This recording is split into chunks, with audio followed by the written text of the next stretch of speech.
Rivermen fans, I'm Jason Ruff, joined by Rivermen assistant coach Eric Levine. It's now time for Coffee with Coach, presented by CXT Roasting.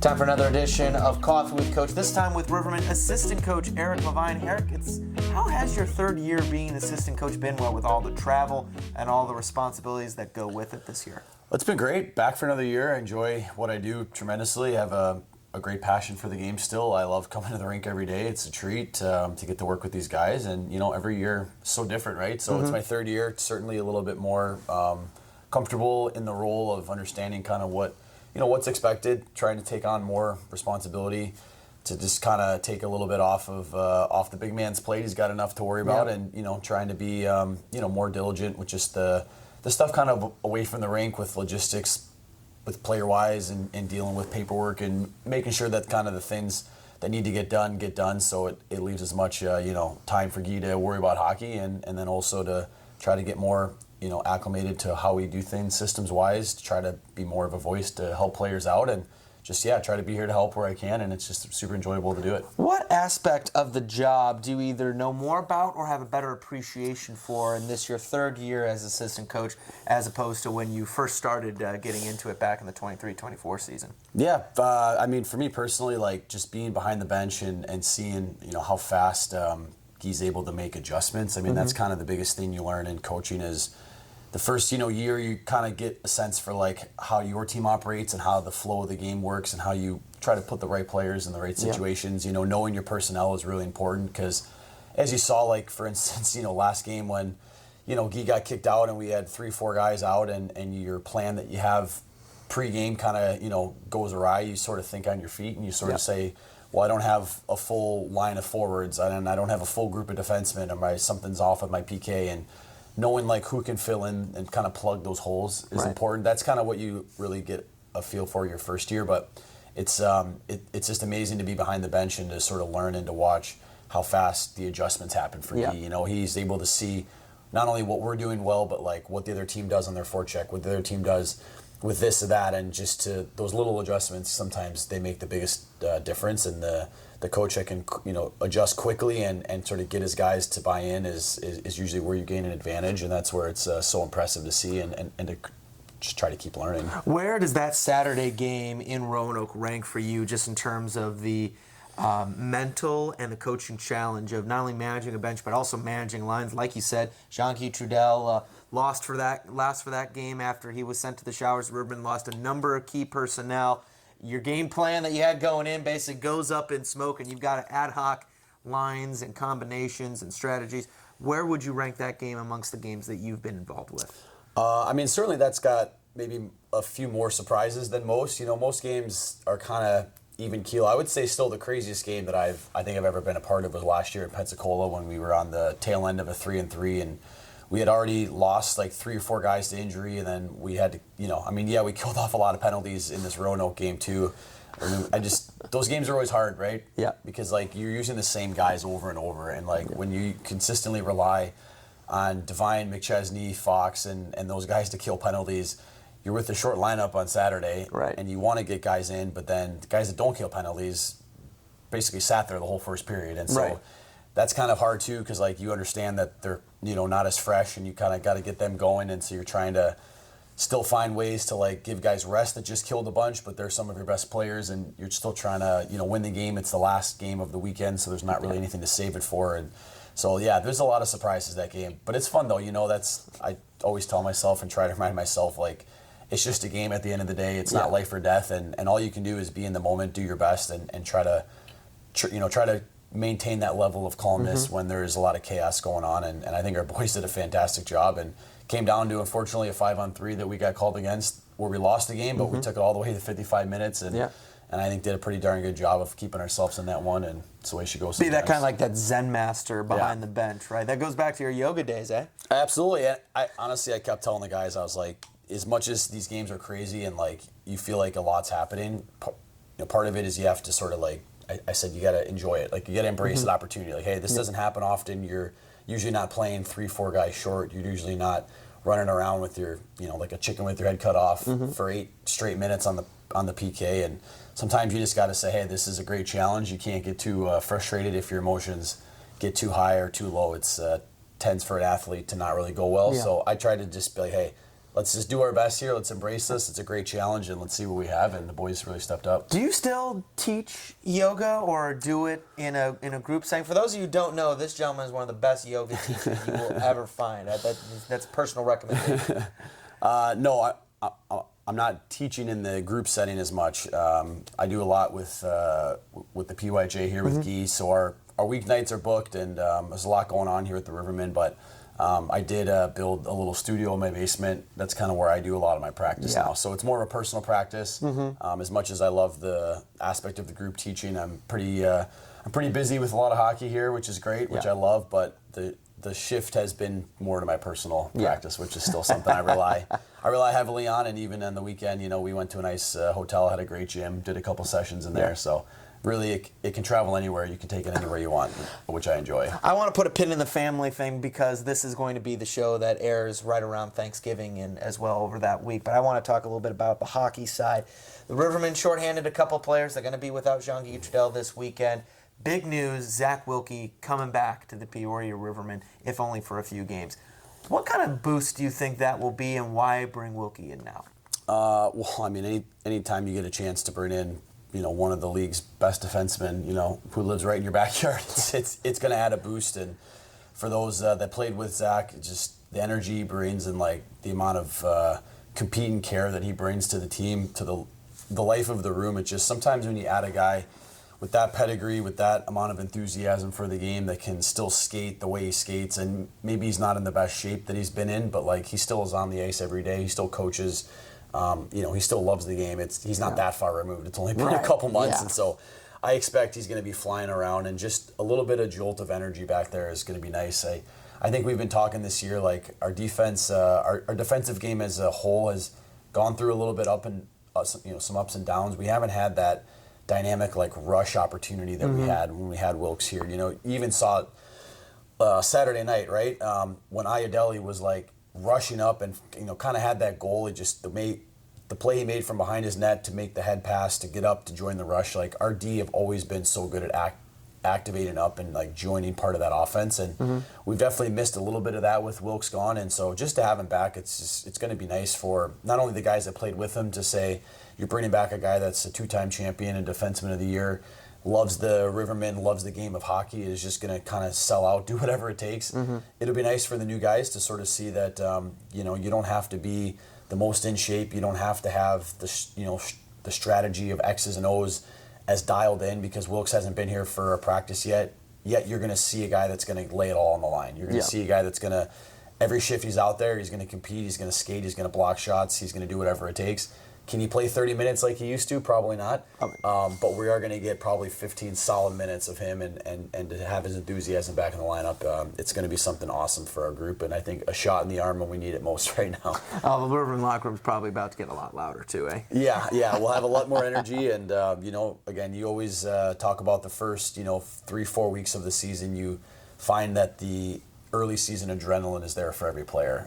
Everyone's excited to show up to the rink. Everyone's got that juice. Practices feel alive. And then you sort of get into the mid-November-ish, kind of right around this time where it starts to become a little dark, a little gloomy, and that early season allure is sort of worn off, and now you got to find new ways to motivate the guys. And it's not easy, right? We're practicing at the Owen Center a lot, and we're starting to travel a lot, and yes, it's our job and we love it, but we're still human. We still need a little bit of kick in the butt sometimes, and so bringing in a guy like Wilkes is gonna be a tremendous for our group right now, and it'll be much needed with a few of the injuries that we have, or a few of the suspensions that we have as well, and any help we can get in the back end is going to be great right now. What do you think's been the biggest challenge for the Peoria Rivermen here this season as we come up on the week before Thanksgiving? The biggest challenge, honestly, is finding our consistency. Like, we just haven't put together games or stretches of periods together where we feel like we've played our consistent brand of hockey. Usually for us, it's always been an extremely suffocating type of hockey where we're in your face. Offensively, we haven't really found the sustained stacking of shifts where we spend 25 seconds in their zone. We have a couple good shifts here, and then we seem to kind of take the foot off the gas, and we haven't been as dialed in on, I think, our rush defense and our gap control. Like usually I remember last year and even, years past when I played, like there was games we'd give up 15 shots a game. Yeah. Like legit, like that's how suffocating we would be. It'd be in your face offensive. It'd be shift over shift. We'd dominate. When they did get the puck, we would be right up in your face. They wouldn't have much offense. We're giving up, 40 shots a game sometimes. Right. And it's a little bit different. I think it's a testament to like, also there's more parity within the league. Like other teams are really good too. It's not just us, which is kind of what you want, right? You want other teams to be competitive. And so teams like Quad City, man, even though they're in the bottom of the standings, like they're fast. Like they skate hard, they fast, they pressure you all over. And so we're finding the challenge to be that suffocating team where we spend most of the game, 60% of the game in our offensive zone, and we don't give up a lot on the defensive end. And I think right now we're close. We found moments of it. We've proven that we can do it, but to do it shift over shift has been our challenge. And that's what we're looking for here is every game's a new challenge to try to get that suffocating type of hockey. Well, you mentioned the Quad City Storm. You're going to be playing them 3 times in a row, starting with this Friday night here at Carver Arena, Friday, November 21st. It will be Scout of America night and also Stick It to Cancer night. The Rivermen wearing specialty jerseys presented by Auto Owners Insurance. Plus, Rivermen Cap night. The first 1,000 fans will receive a free Peoria Rivermen ball cap, courtesy of IBEW Local 34. There'll be a jersey auction after the game. Plus, Scout night soapbox races. Cool. A lot of stuff for the fans. Little derbies going on during the intermission. Did you ever do Boy Scouts? No, I was never a Boy Scout. I was just, whenever I grew up, it was always hockey. Never had time for anything else, much really anything else. It was always, I was always schlepping around in the rink. So. Yeah, me neither. I never did the soapbox or the little derby cars that they've got. Apparently they'll be doing that during the intermission, so that'll be really exciting. But look at Quad City. You've played them a lot this year. You're undefeated against them going on this year. You mentioned Quad City's speed, they're fast. Even though they are a lower level team, they've been there 0-3-1 in their last 4 games. Outside their speed, how do they use that speed to be such a challenge here, especially for a team like the Rivermen? Do you know what they are? They're very opportunistic. Some players or coaches or fans might watch their game and sort of think that they look like they're cheating the game. Mm-hmm. They are, but they aren't. They're very opportunistic. They know and they try to anticipate when those change of possessions happen. Mm-hmm. And as soon as they find a change of possession in their favor, they like to blow the zone. They're gone. They like to stretch, and that's a smart tactic. As long as you can manage the game defensively and not cheat and still be there on the defensive side of the puck. They have a lot of veteran, smart players that understand change of possession, and they know as soon as they get the puck, they're not just going to regroup and swing together. Like they're trying to stretch. They want to push the pace, and they've got, they have some players that can push the pace with the motor, and they're a team that, as we saw last year, like they're never really out of it. As much as they're used to maybe giving up more chances on the same side, they never feel like they're out of the game because they have such game-breaking players. They've got Mattson, they've got a lot of guys that can like not only move the puck, but that can put the puck in the net.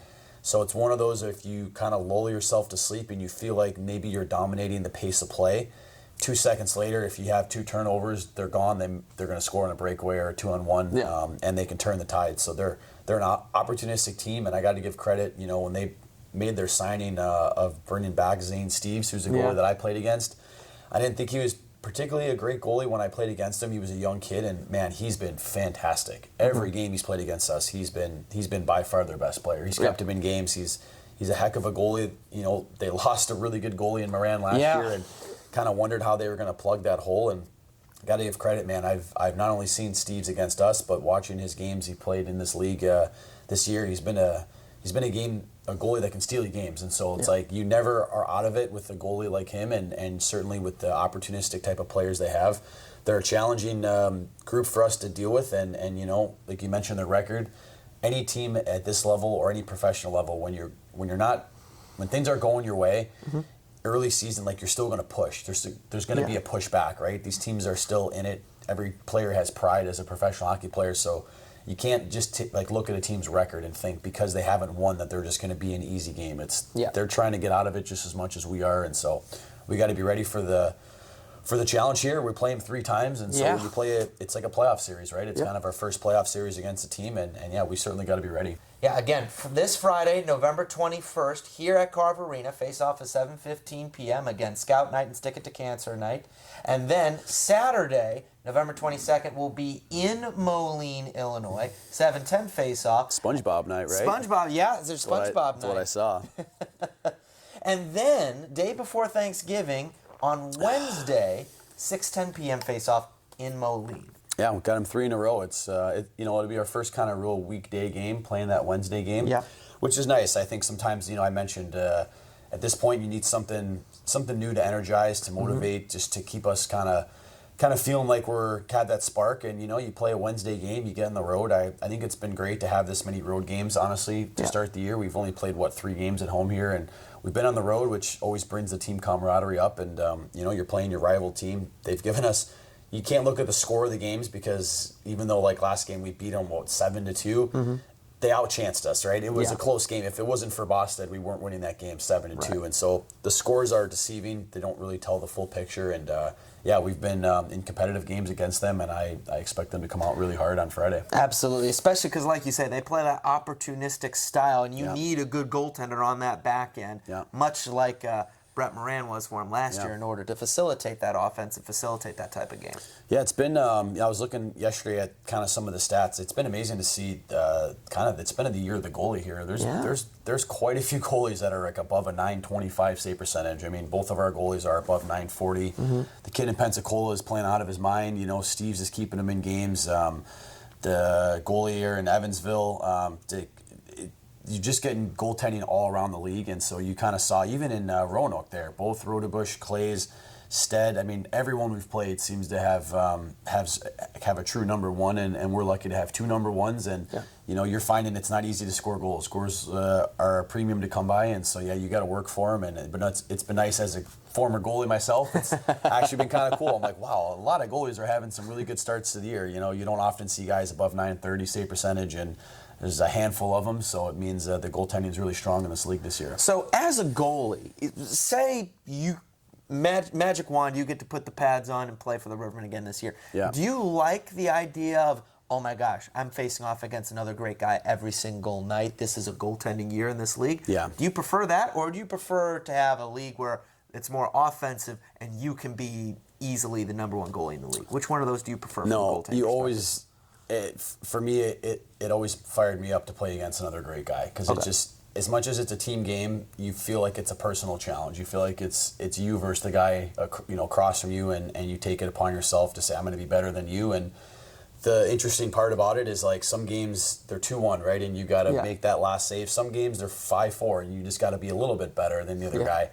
But it is that true sort of one-on-one mentality that I always took. So you always want to play good goaltenders because you feel like it brings the best out of you. You want to have this level of compete to say, I'm going to be one shot better than you. And just to look at this year, I mean, we've gotten just the most phenomenal goaltending from both Oltinovich and Bosted. And there's been some other games this year where, like, I feel like we should be scoring 6 goals and we're just not, because the goalies are making some saves. And, it's that's what you want. I always say the goaltending at the pro hockey, it's always staggered by a level. So the ECHL goalies, they're really American League quality goalies. Yeah. And the goalies here, they could easily be in the ECHL. It's a really low percentage position because there's only 2 on a team. Yeah. So the good ones get pushed down, and so you really see every league has really quality goaltending. Yeah. And by extension, the goalies in the American League, well, you they're make the argument they're NHL quality. They're NHL quality. They just don't have the chance yet, but they certainly are. And so it's something where they seem to get better every year too. Better athletes.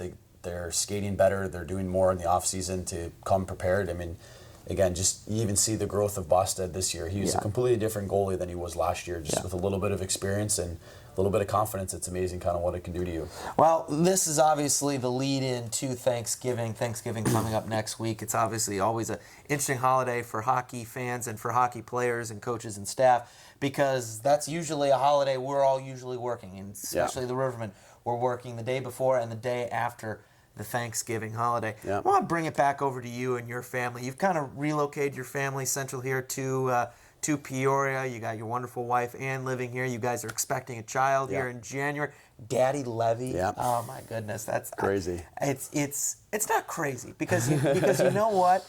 good people are usually good fathers and good and good husbands, and you're one of the best that I've had the privilege of meeting. How has it been bringing your whole family here to Peoria? How much easier has that made yourself? How much more thankful has that made you, if anything, for just the camaraderie, the family atmosphere, and just the family connections that you're able to have here along with your job? Yeah, it's something where, when you're working at any place, you always try to find that identity of like being involved with where you're working, and like I said, I don't even feel like I come to work every day. It's just something I love to do, and not only is it a place that I love coming to, but it's now where Peoria is my home. It's the community means so much to me, and it's just such a privilege and an honor to get to represent the Rivermen, the city of Peoria. It's the place that I grew up playing, that I love to be here, and I also love that my family's here. I love that I'm going to raise my kids here, and I have an amazing family in this awesome town. And so every day you wake up, you're like, well, this is the coolest job ever. You get to come to the rink, you get to be a Riverman, you get to try to put the best product on the ice to make your fans, your community happy. You try to instill some of that positive feeling of connection to the city, to the team, to sports. It's amazing what sports can do. It can bring people together, and we try to provide that type of entertainment for people in this town. And it's a place that, at the end of the day, it's where I lay my head to rest and where I raise my family, and I get to be a family guy. And so it's just, everything here is so much to be thankful for. And it's always around the holiday time, you get to take a moment to sort of appreciate it, to sort of, reflect back upon it, and to say, yeah, there is a lot in my life that I'm grateful for, and it's one of those things that it's awesome to get to do it at the rink. How soon are you going to wait before you try to get the newborn involved with the yoga? Yeah, yoga before hockey for sure. We'll see. Just going to set it up on the mat, and I'll do some and see if it responds to it. Just rolling over, because you guys don't know the gender yet. Yeah, we're going to wait. It's a surprise. Oh, I can't total wait. Surprise. Now, what if your child does get involved with hockey and they do want to be a goalie? Yeah, I mean, first of all, my wife would pull her hair out. I don't know. She would think that I did some voodoo to get that going. I mean, it's so funny because I remember, growing up, I used to work at different hockey schools, different goalie schools, whatever, and I was helping out at the Wendell Young goaltending school. Yes. Wendell Young, right? One of the best goalies to ever. He won a championship at every level, NHL, ECHL, AHL. Guy's a legend. Well, his kid was a goalie. And he comes up to me and he's like, my kid won't listen to anything I say. Can you help with them? And I'm like, he won't listen to you. You have a Stanley Cup. You have a tournament. One of the most decorated goalies of all time. He's like, yeah, man, I'm just dad. They don't want to listen to dad. So as much as I would love that, I don't even know if my kid would listen to me. Sometimes it's just anything else but dad, right? So I would have to make sure, maybe I'm going to call, I think I have to call Bostad or Latinovich and say, I need you to come coach my kid, because they don't want to listen to anything I say. I would super encourage them to want to, but I also know how hard mentally that is for them, so they would really have to want to do it themselves. It would have to be something that they themselves say, this is really what I want. I would never push it upon them. Yeah, you're only a decorated goaltender coach in your own right, and also the holder of the most career shutouts in SBHL history. That wouldn't matter to them. Yeah. I would just be dad, and they would think I'm crazy. So it would be something I would have an immense amount of pride if that's what they wanted to do. I certainly would be very involved in trying to help their progress along their path, and I would offer my advice and maybe say, hey, watch a few old tapes. You can see I kind of knew what I was talking about, but I certainly think I would go the route of trying to get someone maybe more current that they might be able to relate to more, and see how that goes. Ann Levine, if you're watching this, I'm sorry. I know you're probably pulling your hair out right now. She already is. I apologize profusely. No chance she wants that. But we'll see. But what is the most important thing that you are most thankful for here as we get ready towards the Thanksgiving season? It's the giving of thanks. It's, for me, it's you get to wake up every day. I'm appreciative, of first, your able body, the fact I get to hang out with my friends every day. I get to be around family. I get to do something that I love. It's truly not about how much money you make or what you have in life. It's just about the people that you're with. It's about doing something you're passionate about. And as much as we are intense about the game of hockey, and it's so competitive in nature, it's win or lose, you still leave the rink, or at least I do, just saying this is a great day because you got to be here, do what you love. And for a lot of people, they don't get to do what they love, and certainly people have to make sacrifices. They got to do things maybe not for themselves but for others. And so the fact that we can sort of provide ourselves with a living, we can make this a career, but it's something that also we have a tremendous amount of passion for, and it feels like we get to give back to the community. And there's nothing better. The whole reason we play hockey, right, in the first place, is to try to play for the fans, to play for your city, to represent your town well. And so to be a small representation of the city of Peoria, it's something that Guy and I, it's the reason why we work so hard, why we try to put together the best team, why we rack our brains and we think about hockey, and I wake up in the middle of the night thinking about things, because it's just, you can't turn it off, right? And you want to do so well for the city, for your players. You want your players to have a tremendous amount of confidence when they leave here, whether it's moving up to the next level or starting their own career in life. Like, you just have a chance to make an impact. And maybe, as cliche as that sounds, it's certainly you have to have a reason to do things more than just the self-motivated reason why you want to win. I mean, winning's cool, but you want to empower people, you want to represent the city well. So yeah, we're thankful for the opportunity, and the fact we still have hockey here in Peoria is great. Yep, nothing better than that. Nothing better. Eric, thanks so much for your time. We'll talk to you this weekend when the Rivermen take on the Storm. Home and home Friday and Saturday night. Friday here at 7:15 p.m. Saturday on the road in Moline. Cheers. Cheers. For Eric Levine, I'm Jason Ruff. This has been Coffee with Coach, presented by CXT Roasting.